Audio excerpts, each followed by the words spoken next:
Right, మనతో పాటు మరికొంతమంది ప్రముఖులు జాయిన్ అయ్యారు. గోపాల్ శర్మ గారు, ప్రముఖ న్యాయవాది, అదేవిధంగా జిఎస్ కుమారస్వామి గారు, united forum for SC/ST employees union జాతీయ అధ్యక్షులు. నమస్తే కుమారస్వామి గారు. నమస్తే గోపాల్ శర్మ. గోపాల్ శర్మ గారు, ముందుగా ఏమంటారు?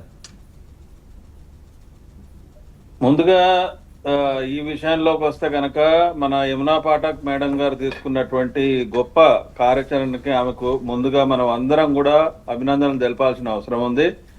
ఎందుకంటే వాస్తవానికి ఒక ఓల్డ్ సిటీ అంటేనే భయభ్రాంతులతో నిండిపోయినటువంటి ప్రాంతమైన అందరూ ఊహించేటువంటి టైంలో మరి యమునా పాఠక్ గారు ఎంతో ధైర్యంతో మరి ఆ ఏరియాలలో తిరగడమే కాకుండా అక్కడ ఉన్నటువంటి గుడులకు, తర్వాత ఆ గుడికి సంబంధించినటువంటి ల్యాండ్స్ పైన అంతా కూడా తను ఇండివిజువల్ గా వెళ్ళి అక్కడికి సర్వే చేయించడము, దాని తర్వాత మళ్ళీ అక్కడికి ఎండోమెంట్స్ వాళ్ళని కూడా తీసుకెళ్లి అక్కడ చూపించడము, దాని తర్వాత అక్కడ వాళ్ళతో వచ్చినటువంటి అంటే ముఖ్యంగా ఒక లేడీ అని కూడా చూడకుండా వాళ్ళు ఆమెకు బెదిరించినప్పటికీ కూడా దాన్ని అంతా కూడా ఎదిరించి చేయడం అనేది ముందుగా ఆమెకు విశేషమైన అభినందనలు.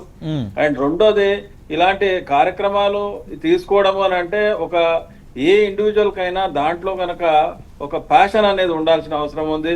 అసలు ఎవరితో నాకు ఏమి సంబంధం లేదు, సమాజం అంటే నేను కేవలం నా వరకే, లేకపోతే నేను నా ఇల్లు అనుకునేటువంటి సమయాల్లో ఇలాంటి కార్యాచరణలు తీసుకోవడం ముందుగా మనకు అందరికీ కూడా చాలా గొప్ప విషయం.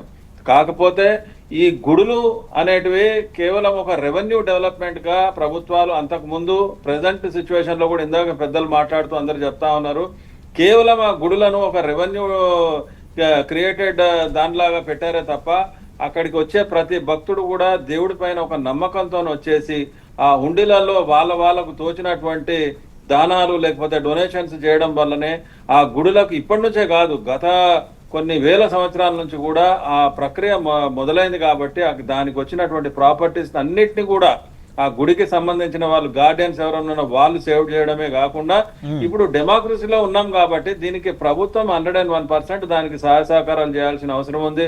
అసలు ఇవాళ పేపర్లో చూసాం, వాస్తవానికి చెప్పాలంటే ఒక 91,000 ఎకరాలు మొత్తం యావత్ రాష్ట్రంలో ఇవన్నీ కూడా చిన్న భిన్నమై ఉన్నాయి అంటే అసలు ఇది ఎంత పెద్ద టాపిక్ మనం గమనించాల్సిన అవసరం ఉంది. అంటే ఆమె ఒక ఓల్డ్ సిటీతో స్టార్ట్ చేయడమే కాకుండా యావత్ రాష్ట్రానికి అలాగే మరి దేశానికి కూడా కళ్ళు తెరిపించినట్టు వాళ్ళుగా యమునా పాఠక్ గారికి మనం ముఖ్యంగా అభినందనలు. తర్వాత ఆమె టీంతో సహా ఈ HMTV వాళ్ళు కూడా ఆమెకు చక్కటి సహాయ సహకారాలు అందించి వాళ్ళు కూడా పదే ప్రతి వారం కూడా ఎంతో చక్కగా జనాల ముందరికి తెచ్చినందుకు HMTV వాళ్ళకు కూడా అభినందనలు తెలుపుతున్నాను.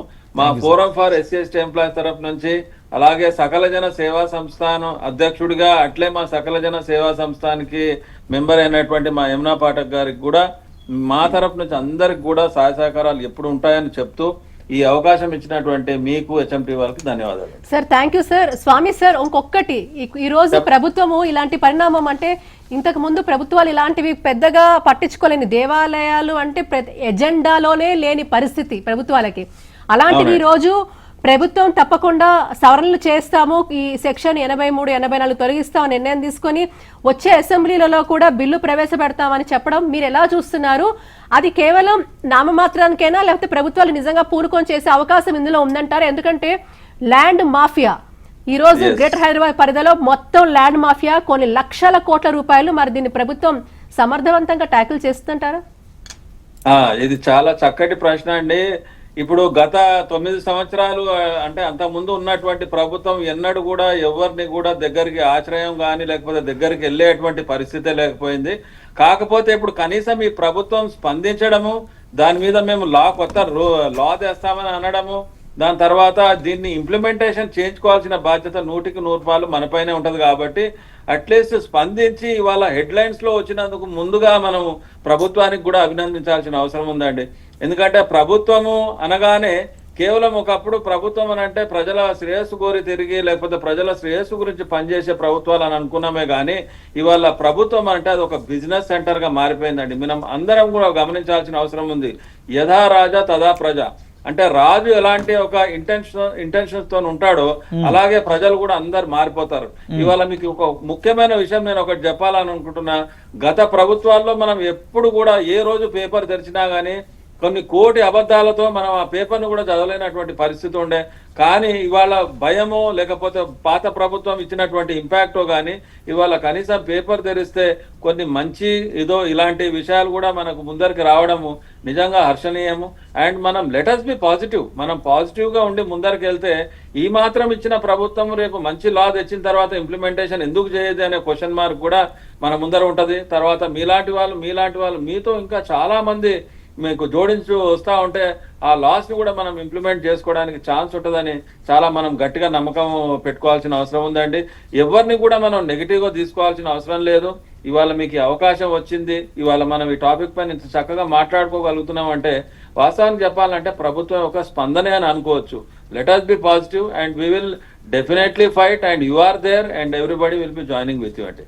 Thank you sir, thank you so much sir, thank you.